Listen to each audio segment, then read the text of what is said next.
गया। Good morning दोस्तों, online platform एजेस टीचिंग सेंटर पर आपका स्वागत है। हम आप लोगों के लिए क्लास 12 का हिंदी लेके आ रहे हैं।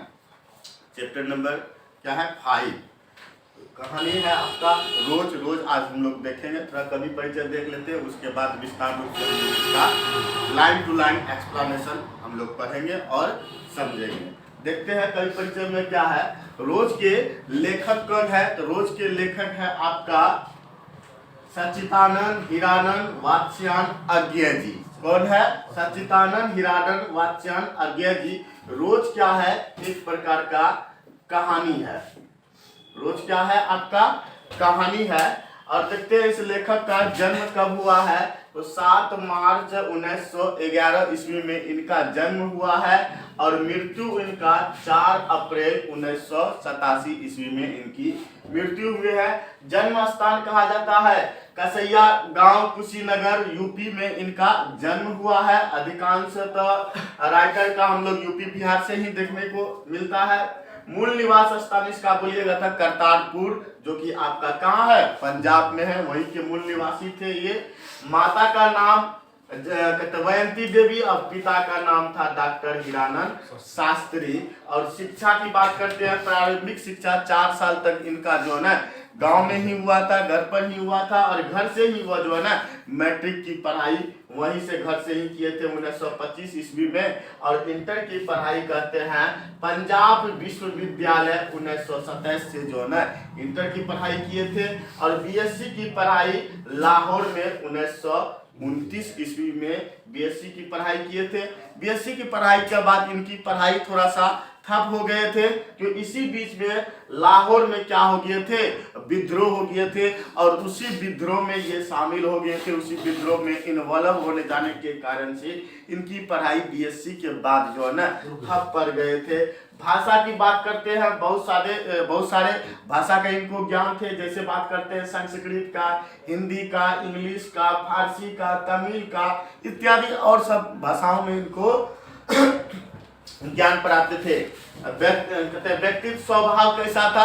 ये व्यक्ति एकदम देखने में सुंदर था, लंबा था, तगड़ा था, सुडौल व्यक्ति था, एक आकर्षक टाइप का व्यक्ति थे। शरीर इनका गठिला था, यानी समझिएगा इनका शरीर एकदम सुडौल, लंबा सा, एकदम आकर्षक। जिनका लंबा सुडौल शरीर होता है आकर्षक होता है, और लुभावनी शरीर होता है उसका देखने में भी उसका ग्लैमरस लगता है। उसी आकार का इनका शरीर था। अभिरुचि की हम लोग बात करते हैं तो कहते हैं बागवानी लगाना, फूल पत्ती लगाना, बागवानी में पर्यटन करना इत्यादि इनका अभिरुचि थी। और साथ में देखते हैं इनका सम्मान एवं पुरस्कार की बात करते हैं तो इनको साहित्य अकादमी पुरस्कार कई बार इनको मिल चुका है। और ज्ञानपीठ पुरस्कार भी, भारतीय ज्ञानपीठ पुरस्कार भी इनको मिल चुका है। और इनका शौक था कि देश विदेश जाकर के विश्वविद्यालय का जो ना भ्रमण करना, विश्वविद्यालय का भ्रमण करना इनका शौक था। देशों में विदेशों में जाकर के विश्वविद्यालय का भ्रमण करना, विजिट करना इनका जो है ना शौक था। और कृतियां की बात करते हैं, इन बचपन से ही जो ना ये कहते हैं 10 साल की उम्र से ही जो है ना लिखना स्टार्ट कर दिया था, राइटिंग करना स्टार्ट कर दिया था। इस प्रकार से लेखक का वो इसका अंदर में ज्ञान आ गया था कि लेखककार बनने वाला दिख जाता है बच्चा में अंदर पहले से ही, ये लेखककार बनते हैं। कहते हैं बच्चे को देख करके, छोटा बच्चा को देख कर कहते हैं अरे ये तो इंजीनियर बनेगा, ये साइंटिस्ट बनेगा, ये लेखककार बनेगा, ये गायककार बनेगा, ये डांसर बनेगा। हम लोग करते हैं ना अंकेक्षण, अनुमान लगाते हैं ना, बच्चा का हाव भाव चाल को देख करके समझ जाते हैं अरे ये जा करके आगे जाके इंजीनियर बनेगा। बस ट्रक खिलौना तोड़ करके जोड़ देगा, अच्छा ये इंजीनियर बनेगा, बच्चा आगे चल के इंजीनियर बनेगा। अगर कहते गाने में बच्चे से ही अच्छा है, अच्छा ये तो गायकार बनेगा, सिंगर बनेगा। डांस अच्छा कर रहा बचपन में, आगे चल के ये डांसर बनेगा। हम लोग अनुमान लगा लेते हैं। उसी प्रकार से अज्ञेय जी का शॉर्ट में हम लोग बोलेंगे क्या? सच्चिदानंद हीरानंद वात्स्यायन को हम लोग शॉर्ट में क्या बोलेंगे? अज्ञेय साहब बचपन से ही 10 साल की उम्र में जो है ना कविता कहानी लिखना स्टार्ट कर दिए थे। चलिए, ये तो था थोड़ा सा कवि परिचय। अब हम लोग देखते हैं लाइन टू लाइन एक्सप्लेनेशन, इस कहानी का line to line explanation. Line to line क्या है? एक्सप्लेनेशन देखते हैं क्या है।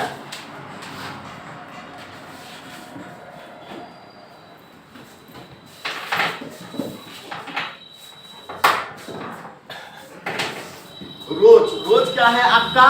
रोज कहानी है, समझिएगा। अब समझिएगा एकदम गौर से, जिनके पास किताब है किताब खोल लीजिए, जिनके पास किताब नहीं है गौर से सुनिएगा कहानी को, लाइन टू लाइन कहानी को समझ आइएगा ना। पूरा इस चैप्टर से जो भी क्वेश्चन आएगा खुद से आप लिख सकते हैं। एकदम ध्यान पूर्वक जो है ना कहानी को समझना है, लाइन टू लाइन समझिएगा कहानी को। क्या कहता है? दोपहर में उस सूने आंगन में पैर रखते ही मुझे ऐसा ज्ञान पड़ा मानो उस पर किसी सांप की छाया मंडरा रही हो। उसके वातावरण में कुछ ऐसा अकथ्य अस्पृष्ट किंतु फिर भी बोझ और परकममय घना सा सन्नाटा फैल रहा है। अर्थात समझिएगा अज्ञे जी जो है ना, और यहाँ समझिएगा थीम को, अज्ञे जी अपने सिस्टर, बोलिए अपने मुंह बोली, सिस्टर के यहाँ घूमने जाते हैं उसके घर पे। जैसे उसका घर पर अज्ञे जी कदम रखते हैं तो मानो कि घर में सन्नाटा सा छाया हुआ है, उसका आंगन सन्नाटा सा है, जैसे मानो कि सांप का जो है छाया पड़ा हुआ उसका घर में। ऐसा अज्ञे जी को अनुभूति होती है उसके आंगन में जाने की जस्ट बाद। मेरी आहट सुनते ही मालती बाहर निकली, मुझे देखकर पहचान कर उसकी मुरझाई हुई कहते मुख मुद्रा तनिक से मीठे मिसमे में जागी सी और फिर पूर्वतः हो गई। जैसे इनको देखा, अज्ञे साहब को देखा, कौन? मालती बहन अज्ञे साहब को देखा तो तनिक सा जो मुंह में थोड़ा सा फर्क सा उठा, थोड़ा सा मुस्कान आया, फिर से मुस्कान वापस से वही पूर्वतः दशा में जैसी मुरझाई हुई थी मालती उसी अपनी अवस्था में पहुंच जाती है। उसने कहा आ जाओ। उसने मतलब किसने? मालती ने कहा आ जाओ, और बिना उत्तर की परीक्षा किए भीतर की ओर चली। अब इसका उत्तर सुना भी नहीं, सिर्फ बोला आ जाओ। अब अगला जो अज्ञे साहब क्या कहेंगे उसका उत्तर का कोई जो है ना सुना ही नहीं क्या बोलना चाहा। वो चुपचाप बोल करके आ जाओ बोल के चल गए। आना चाहता था कि नहीं चाहता था, चुपचाप वो बोल के चल दिया। ऐसा वो मतलब चिड़चिड़ापन सा हो गई थी। अब मैं भी उसके पीछे हो लिया। अब क्या करेगा, जब चल दिया तो हम भी उनके पीछे क्या हो गए, हो लिए, चल दिए। भीतर पहुंचकर मैंने पूछा वे यहाँ नहीं है। वे मतलब कौन? नहीं, उनके पति, मालती के पति। वे हम लोग हिंदू संप्रदाय में, भारतीय समाज में पत्नी को जो है ना उस समय के समय वे कहते थे। वे ए ओ ए जी ओ जी कह करके बुलाते थे ना। पत्नी का मतलब पति का नाम नहीं बोलते थे। आज के समय तो ट्रेडिशनल हो गया, फलना जी सुनते हैं, चिल्ला जी सुनते हैं, सब नामे से बुलाता है अभी। लेकिन उस समय ऐसा ट्रेडिशनल नहीं था। अभी भी गांव में ये परंपरा को चल रहा है, पति का नाम पत्नी नहीं लेते, फलना के पप्पा, फलना के ये जी ओ जी करके बुलाते हैं। समझिएगा। अभी आए नहीं, दफ्तर में है। कहता अभी आए नहीं है, दफ्तर में ही है। दफ्तर मतलब ऑफिस होता है। थोड़ी देर में आ जाएंगे। कोई 1:30-2 बजे आया करते हैं। कई कहता कोई 2-2:30 बजे जो है ना, 1:30 बजे मतलब आया करते हैं। 2 बजे 1:30 बजे इसी टाइम था उसका आने का। 2:30 बजे 2 बजे 1:30 बजे के बीच में आने का टाइम, कोई इस टाइम में आया करते हैं। कब के गए हुए हैं? पूछता अज्ञे साहब कि कब के गए हुए हैं? सवेरे उठते ही चले जाते हैं। मैं हूं कहकर पूछने को हुआ, और तुम इतनी देर क्या करती हो? अब अज्ञे साहब बोलते तुम इतनी देर क्या करते हो? तो पति आपका चले जाते हैं, सुबह उठ करके दफ्तर चले जाते हैं, और तुम क्या करते हो?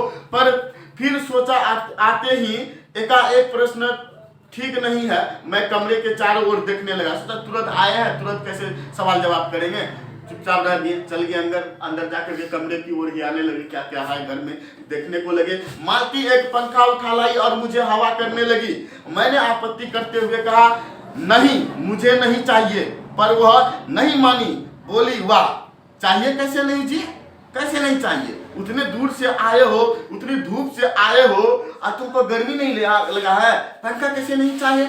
मैंने कहा अच्छा लाओ मुझे ही दे दो, खुद से मैं पंखा बुला लूंगा। वो कहता वह शायद ना करने वाली थी, शायद वह ना करने वाली होगी, शायद कि हम हुक देते हैं, तुम कहा हुकोगे, हम चला देते हैं पंखा, गर्मा गया ठंडा कर देते हैं। पर अभी दूसरे कमरे से शिशु के रोने की आवाज सुनकर उसने चुपचाप पंखा मुझे थमा दे, लो पकड़ो, और घुटने पकड़ करके उठा ओ करते हुए जो घुटना पकड़ के उठा, एकदम कमजोर सी हो गई थी, चिड़चिड़ापन सी हो गई था, घुटने पकड़ के करके एकदम थकी सी आवाज में जो है ना ऊपर उठी और भीतर चली गई। मैं उसके जाते ही दुबले शरीर को देखकर सोचता रहा, यह क्या है, यह क्या है, यह कैसी छाया सी इस घर में छाई हुई है। मालती मेरी दूर के रिश्ते की बहन है, किंतु उसे सखी कहना ही उचित है। मालती उनके दूर के रिश्ते की क्या है, बहन है, किंतु उन्हें सखी मतलब मित्र, फ्रेंड, सखी ही कहना उचित है, क्योंकि हमारा परस्पर संबंध सख्य का ही रहा, मतलब सखा का ही परस्पर उनसे मेरा संबंध रहा है। हम बचपन से ही इकट्ठे खेले हैं, इकट्ठे लड़े हैं और इकट्ठे पीटे भी हैं, मतलब मार भी खाए हैं इकट्ठे, सारा नोक झोंक जो है ना बचपन में एक साथ किए हैं, तो हम उसे सखी ही कहना जो है ना उचित समझते हैं। कहना उचित भी है, सही बात है। बहुत से इकट्ठे ही हुए हैं। हमारे व्यवहार में सदा सत्य की स्वेच्छा और स्वच्छता रही है। वह कभी कहते हैं मातृत्व के यहाँ बड़े छोटेपन के बंधनों में नहीं घिरा है। हम लोग बचपन में पढ़ना लिखना, जब एक साथ भाई बहन भी रहोगे ना, चचेरा मेरा भाई बहन एक साथ पढ़ोगे ना, एज ए फ्रेंड हो जाता है। एज ए फ्रेंड के व्यवहार शुरू से बचपन से एक साथ पढ़ोगे लिखोगे, एक साथ रहोगे ना, एज ए फ्रेंड की तरह चलने लगता, सारा बात शेयर होने लगता होगा।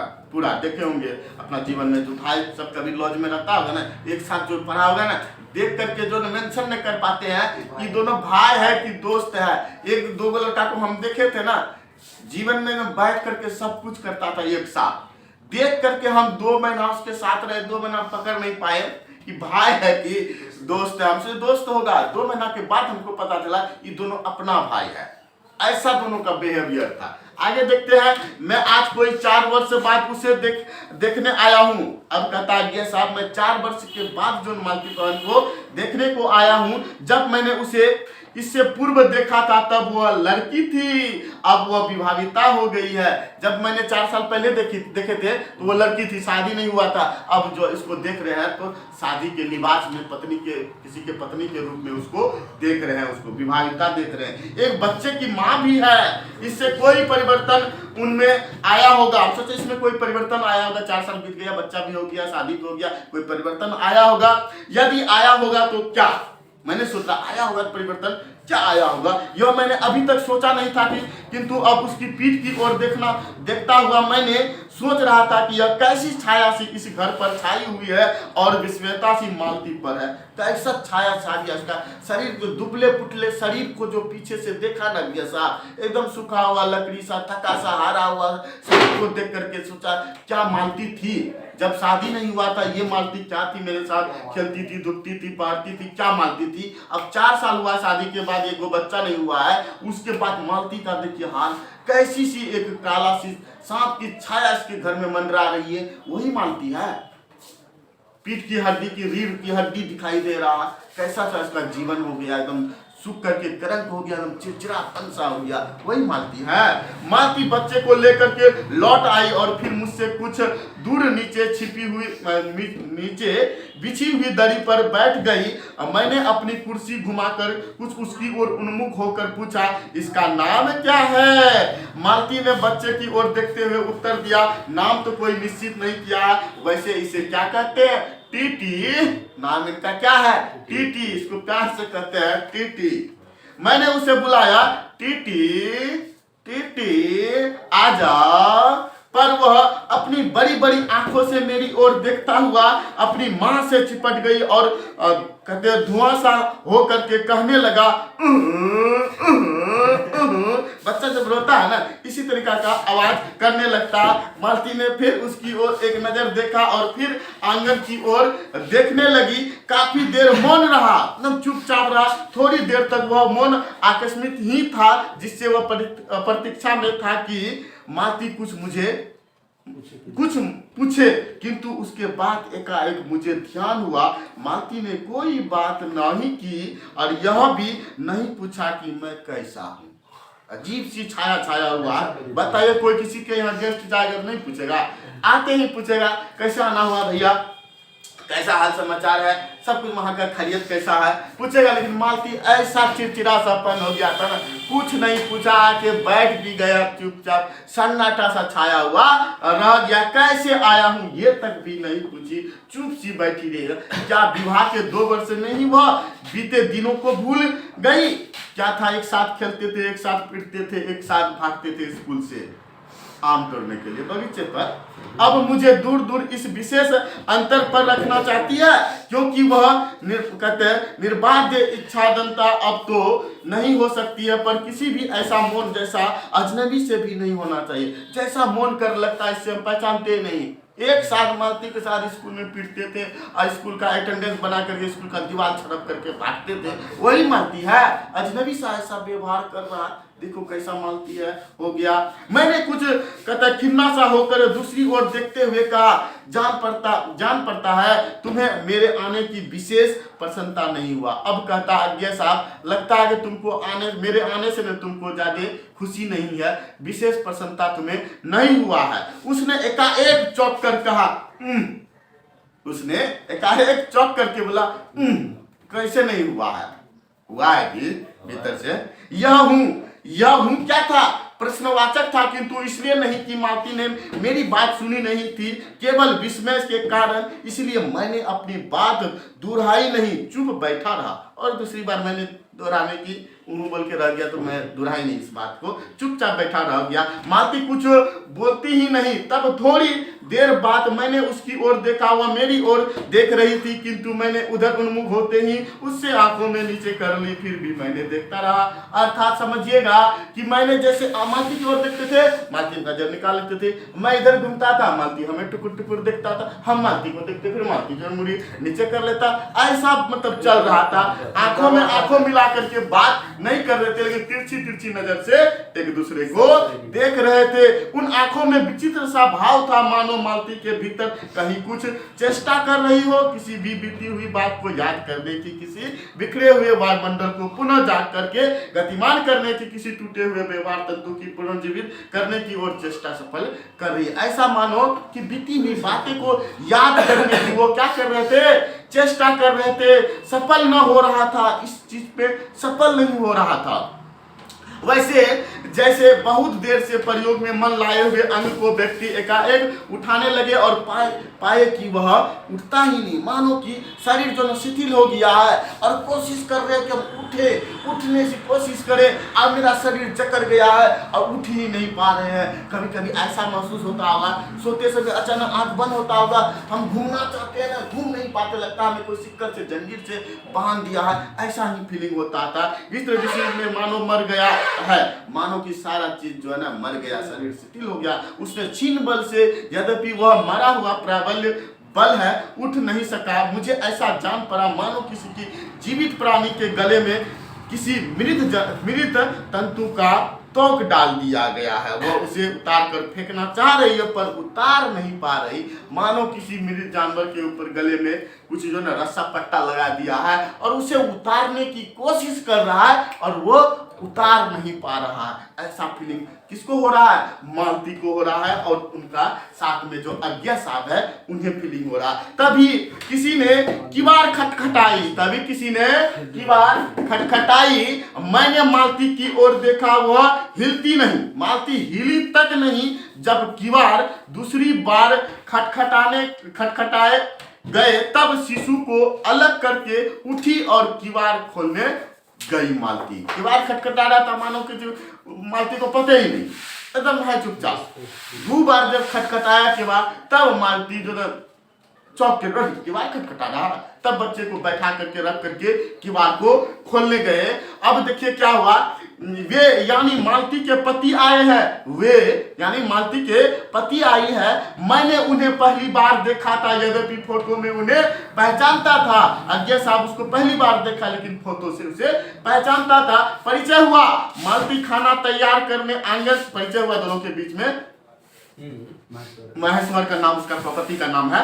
उनके और आगे साहब के बीच परिचय हुआ। मालती खाना तैयार करने आंगन में चली गई और हम दोनों भीतर बैठ करके बातचीत करने लगी, उनकी नौकरी के बारे में, उनके जीवन के बारे में, उस स्थान के बारे में और ऐसे अन्य विषयों पर बारे में बात जो पहले परिचय पर उठा करते हैं, एक तरह का कहते सुरक्षात्मक कवच बनकर। अब देखिए नया आदमी से मिलिए क्या बात कीजिएगा, ये क्या हाल समाचार है, कहाँ काम करते हैं, कहाँ नौकरी करते हैं, नौकरी में क्या हाल समाचार है, क्या सब वहाँ चल रहा है, कौन सी नौकरी करते हैं। पहले लोग बात यही से करता है, जैसे घनिष्ठता बढ़ जाएगा ना तब वहाँ का भी बात करना स्टार्ट कर देता है। मालती के पति का नाम क्या था? महेश्वर। मेंशन कर लीजिए, मालती के पति का नाम क्या था? महेश्वर। ऑब्जेक्टिव में पूछता है मालती के पति का नाम महेश्वर था। वह एक पहाड़ी गांव में सरकारी डिफेंसरी के डॉक्टर है, उन्हीं हैसियत से उन क्वार्टर में रहते हैं। मालती कौन सा रहते थे? सरकारी क्वार्टर में रहते। मालती का पति महेश्वर क्या थे? डिफेंसरी का एक डॉक्टर थे और जो कि पहाड़ी इलाके में रहा करते थे। उसी के ओहदे पर रहने के कारण, पोस्ट के कारण सरकारी क्वार्टर उन्हें मिले थे। उसी सरकारी क्वार्टर में मालती रहते थे। प्रातः काल 7 बजे डिफेंसरी चले जाते थे। महेश्वर सुबह उठ करके जो 7 बजे, कितने बजे? 7 बजे महेश्वर कहाँ चले जाते थे? डिफेंसरी यानी अस्पताल चले जाते थे और 1:30 या 2 बजे लौटते थे। उसके बाद दोपहर भर छुट्टी रहती, केवल शाम को 1-2 घंटे फिर चक्कर लगाने के लिए जाते थे। दोपहर में आराम करते थे खाना पीना खा करके, शाम में सिर्फ केवल 1-2 घंटे के लिए वो जाते थे। डिफेंसरी के साथ छोटे से अस्पताल में रोगियों को देखने और अन्य जरूरी हिदायतें करने उनका जीवन की बिल्कुल एक निर्दिष्ट ढांचे पर चलता था। उसका जीवन एकदम समांतर क्रमबद्ध अनुसार डेली उठ करके 7 बजे जाना, 2 बजे 2:30 बजे आना, फिर थोड़ा सा घर में आराम करना, फिर शाम को 2-3 घंटा के 1-2 घंटा के लिए जाना, पेशेंट को देख करके आना। ये नियतबद्ध क्रमबद्ध जीवन इसका निरंतर चलता है। डेली का ये रूटीन हो गया था, इसका एक ढांचे की तरह चलता है। नित्य वही काम, उसी प्रकार मरीज को हिदायतें देना, उन्हें कहते नुस्खे देना, उनकी दवाइयाँ देना, वह स्वयं उतारे गए। और इसीलिए साथ ही एक भयंकर गर्मी के कारण वह अपने फुर्सत के समय में भी सुस्त ही रहते थे। और इतना गर्मी पड़ता था, डेली का यही काम, एक काम डेली। और उस गर्मी के कारण जब आराम भी करते थे घर में, ना घरों में एकदम एसी का कूलर था नहीं, लाइन भी नहीं था, तो कभी कभी आता था तो फिर क्या करोगे जीवन में, इतना गर्मी लगता था। कैसो जो है ना अपना जीवन को वो वहाँ काट रहे थे। गर्मी के कारण से जो ना छुट्टी में भी जो आराम भी करते थे उसमें भी वो सुस्त रहते थे। ऑटोमेटिक गर्मी में रहते हैं आदमी। मालती हम दोनों के लिए खाना ले आई। मैंने पूछा तुम नहीं खाओगी या खा चुकी है? महेश्वर बोले, कुछ हंसकर बोले, वह पीछे खाया करती है, पति से पहले पत्नी नहीं खाते। महेश्वर हंस के बोला, वो पीछे खाते हैं, हम लोग के खाने के बाद खाते हैं। गांव समाज में चलता है, जब तक पति नहीं खाएंगे पत्नी खाती नहीं है, गांव में चलता है। आजकल का पता नहीं आ सकता क्या समाचार बताओ। पति का पहले खुश लेता पूरा एकदम जो बस। पति 2:30 बजे खाने आते हैं, इसीलिए पत्नी 3 बजे तक भूखी बैठी रहेगी। महेश्वर खाना आरंभ करते हुए मेरी ओर देखकर बोले, आपको तो खाने का मजा ही क्या आएगा, ऐसे बेवक्त खा रहे हैं। महेश्वर बोला आगे साहब को देख करके कि आपको खाना खाने का क्या मजा आएगा, ऐसे बेवक्त खाना खा रहे हैं, 2:30 बजे खाना खा रहे हैं, आपको क्या मजा है? महेश्वर ने क्या बोला? मैंने उत्तर दिया, वाह वाह रे वाह, देर से खाने का मजा तो कुछ और है। जब पेट में जब भूख लगता है ना, खाने का मजा कुछ और लगता है। सूखी रूखी भी रहेगा ना, बड़ी स्वादिष्ट लगेगा खाने में। मालती तुम टोक कर बोली, मेरे लिए तो यह नई बात नहीं है, रोज ही ऐसा होता है, रोज ही ऐसा होता है। इसी से जो है ना इस चैप्टर का नाम पड़ा है क्या? रोज। मालती के साथ रोज ही ऐसा होता है कि महेश्वर 2:30 बजे आते हैं, मालती 3 बजे खाती है, बर्तन धोने के लिए इंतजार करते हैं, पानी नहीं आती है, फिर दूसरे दिन यही नियतवर कहानी चलती रहती। रोज ऐसा ही कहानी चलता है, इसीलिए चैप्टर का नाम क्या पड़ा? रोज पर गया। मालती बच्चे को गोद में लिए हुए थी, बच्चा रो रहा था पर उसकी ओर कोई भी ध्यान नहीं दे रहा था। मालती बच्चे को लिए हुए है, गोद में बच्चा रो रहा है, कोई ध्यान नहीं दे रहा। बच्चा कौन? टीटी रो रहा है, कोई ध्यान नहीं दे रहा। मैंने कहा यह रोता क्यों है? आगे साहब कहता है यह रोता क्यों है? मालती बोली ओ क्या ये चिड़चिड़ा सा हो गया, ऐसा ये हो ही गया है, ऐसा ही रोता है, क्या करें इसको। फिर बच्चे को डांट कर कहा चुप चुप कर, चुप, रो रहा है, चुप कर। जिससे वह और भी रोने लगा। बच्चा के डांटोगे न रोते समय, चुप कर, चुप चुप चुप, और वो रोएगा, फुआक फुआक करके रोएगा। मालती ने भूमि पर बैठा दिए और बोली अच्छा ले रो, कितना रोना है, रो अब रो। और रोटी लेने आंगन की ओर मालती चले गई। जब मैंने भोजन समाप्त किया तब 3 बजने वाले थे। महेश्वर ने बताया कि उन्हें आज जल्दी अस्पताल जाना है, वहां 1-2 चिंताजनक केस आए हुए हैं जिसका ऑपरेशन करना पड़ेगा और 2 की शायद टांगे काटनी पड़े, 2 की शायद टांगे काटनी पड़ी। और बीमारी क्या था? गैंग्रीन हो गया है। गैंग्रीन समझिएगा, गैंग्रीन कौन सी बीमारी होता है? पैर हाथ में जब कांटे चुभ जाता है ना, एक कोराठी सा बन जाता है, उसके अंदर मवाद बन जाता है, पीत सा बन जाता है, घाव बन जाता है, इन्फेक्शन हो जाता है, फूल जाता है, तो उसी को हम लोग क्या कहते हैं? गैंग्रीन कहते हैं। क्वेश्चन पूछता है बच्चों, याद रखना कि कौन गैंग्रीन बीमारी कैसे होती है, गैंग्रीन है क्या, समझ जाइएगा। गैंग्रीन कांटे धंसने से, बहुत दिनों से रह जाने से कुराठी बन जाता है, मवाद बन जाता है, उसके अंदर घाव पीप हो जाता है, मांस सड़ने लगता है, जिसके कारण से पैर काट करके हटाने पड़ता है। गैंग्रीन एक क्वेश्चन पूछता है, याद रखिएगा, गैंग्रीन हो गया। थोड़ी देर में वह चले गए। मालती किवाड़ बंद कर आई और मेरे पास बैठने ही लगी थी कि मैंने कहा अब खाना तो खा लो, मैं उतनी देर टीटी से खेलता हूँ। मालती सब समेट में खिला पिला करके इसके साथ बैठने ही आया, तो ये बोला कि खाना खा लो, खाए नहीं हो तुम, 3 बज गया है, अब खाना खा लो, तब तक हम टीटी से खेलते हैं, टीटी को रखते हैं। वह बोली खा लूंगी, मेरे खाने की कौन बात है, मेरे खाने की कौन बात है, किंतु चली गई। मैं टीटी को हाथ में लेकर झुलाने लगा, हाथ में लेकर के टिटू करने लगा, बच्चा को लेकर के झुलाने लगा, जिससे वह कुछ देर के लिए शांत हो जाता था और फिर एकाएक बच्चा रोने लगता था। फिर जो हिलाना बंद कर देता है, बच्चा को ऐसे हिलाइएगा ना, तब तक उसको बड़ा मजा आता है, झुलवा में झूल रहा है, और हिलाना छोड़ दीजिएगा, फिर बच्चा रोने लगेगा। कहता दूर शायद अस्पताल में ही 3 खड़के एकाएक में चौका मैंने सुना। मालती वहीं आंगन में बैठी अपने आप ही एक लंबी सी थकी हुई सांस के साथ कह रही है 3 बज गई, 3 बज गई। अतः बगल में अस्पताल का जो ना घंटा बजता है, टन टन टन, 3 बार जो बना ना खड़का सुनाई पड़ा। लगा अब मालती सुनकर बोलता है 3 बज गई, अर्थात इसलिए कि उसका जीवन का एक टाइम जो ना बड़ी दिक्कत से कट रहा था। 3 बज गई, 4 बज गई, 5 बज गई, ऐसी स्थिति इनके जीवन में देखने को मिलता था। मानो बड़ी तपस्या के बाद कोई कार्य संपन्न हो गया हो। थोड़ी ही देर में मालती फिर आ गई। मैंने पूछा तुम्हारे लिए कुछ बचा भी था कि सब कुछ तो मैं ही खा लिया था? तुम्हारे लिए कुछ बचा था कि नहीं? हम लोग तो रपट के खा लिए थे, सब कुछ भूखे थे, पूरा घेच लिए थे। हाँ बहुत था, मालती बोलती है हाँ बहुत था, भाजी तो सारी मैं ही खा गया था, वहां बचा कुछ होगा नहीं, यो ही रोप तो न जमाओ कि बहुत था। अब मालती को कहता है ऐसे ही रोप मत जमाओ कि बहुत था, भाजी तो सब हम ही खा लिए थे, थाक में बचल अरे बहुत था। अब मेहमान को क्या बोलेगा, नहीं है, नहीं हो रहेगा, बोलता है ना बहुत है, 5 गो बचल है अभी, वहां पता चला कुछ नहीं, ठन ठन गोपाल। मैंने हंसकर कहा। मालती मानो किसी और विषय की बात कहती हुई बोली यहाँ सब्जी उपजी तो कुछ होती ही नहीं है।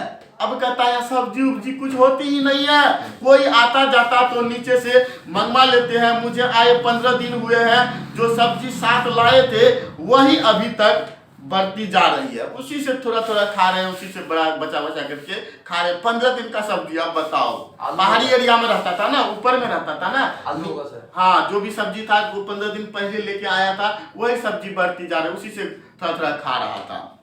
मैंने पूछा नौकर कोई नहीं है, कोई ठीक मिलता नहीं, शायद तो 1-2 दिन में कहीं आ जाए। बर्तन तुम ही मांजती हो ना? बोले तो लंदन में गया है। और कौन? कह करके मालती क्षण भर आंगन में जा करके लौट आई। मैंने पूछा कहाँ गई थी? आज पानी ही नहीं है, बर्तन कैसे मांजेंगे? मालती कहती आज पानी ही नहीं है, बर्तन कैसे मांजेंगे? क्यों, पानी को क्या हुआ? आगे साहब कहते क्यों, पानी को क्या हुआ? रोज ही होता है, कहता है रोज ही होता है, रोज। हरा ना, इसी से पढ़ा है रोज नाम। कभी वक्त पर तो आता नहीं, आज शाम को 7 बजे आएगा, तब बर्तन मांजेंगे। उसके बाद अब शाम में पानी आएगा, टाइम पर पानी आता था, कभी टाइम पर नहीं, कोई 7 दिन, कोई 7 बजे, कोई 5 बजे, जब भी होता था। आज शाम में आएगा तो शाम में बर्तन मांजेंगे। चलो 7 बजे तक तो तुम्हें छुट्टी हुई। अगे साहब का चलो 7 बजे तक तो अब तो तुमको छुट्टी है, आराम है कम से कम। कहते हुए मैं मन ही मन सोचने लगा अब इसे रात के 11 बजे तक काम करना पड़ेगा, छुट्टी क्या खाक करेगी? अब अज्ञा साहब कहने लगा कि मने मन सोचने लगा ये छुट्टी क्या खाक करेगी? 7 बजे इसका पानी आएगा, बर्तन धोएगा, उसके बाद 11 बजे तक जो है ना खाना पीना बनाने में व्यस्त रहेगा, ये छुट्टी क्या खाक मनाएगी? बोलने का ही बोल दिया। यह कहता यही उसने कहा। मेरे पास कोई उत्तर नहीं था, पर मेरी सहायता टीटी ने की। एकाएक फिर रोने लगा और मालती के पास जाने की चेष्टा करने लगा। मैंने उसे दे दिया। थोड़ी देर फिर मौन रहा। मैंने जेब से अपनी नोटबुक निकाली और पिछले दिनों के लिखे हुए नोट देखने लगा। तब मालती को याद आया कि उसने मेरे आने का कारण पूछा नहीं और बोली यहाँ आए कैसे? अब बताइए, इतना देर के बाद मालती को याद आया, खाना पीना खा करके सब कुछ खत्म, अपना ये टाइम बचाने के लिए डायरी पढ़ रहे थे, तब जो ना मालती को याद आ रही, उसको तो पूछे नहीं आए कैसे हो। मैंने कहा अच्छा अब याद आया है।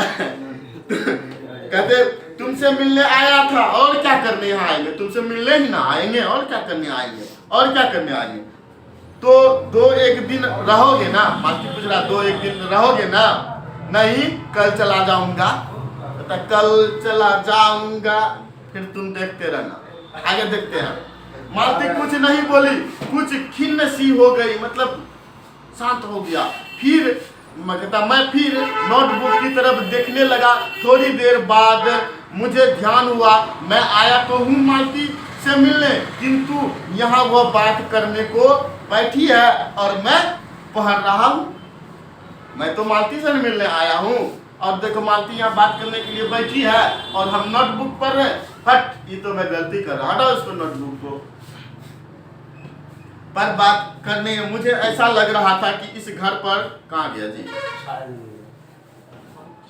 पढ़ रहा हूँ, पर बात भी क्या की जाए, तो क्या किया जाए। मुझे ऐसा लग रहा था कि इस घर पर जो छाया घिरी हुई है वह अज्ञात रहकर भी मानो मुझे भी बस में कर रही है। मैं भी वैसा ही नीरस निर्जीव सा हो रहा हूँ जैसे यह घर जैसे मालती को कर रखा। इसको लगने लगा कि इस घर का जो काली छाया जैसे मालती पर छाया हुआ, उसी तरीका से मुझे भी जो ना बेबस कर रहा, मुझे भी बंद कर रहा, मुझे भी इस बेबसी में कर रहा है। हम पढ़ रहे हैं, मालती से बात नहीं कर पा रहे।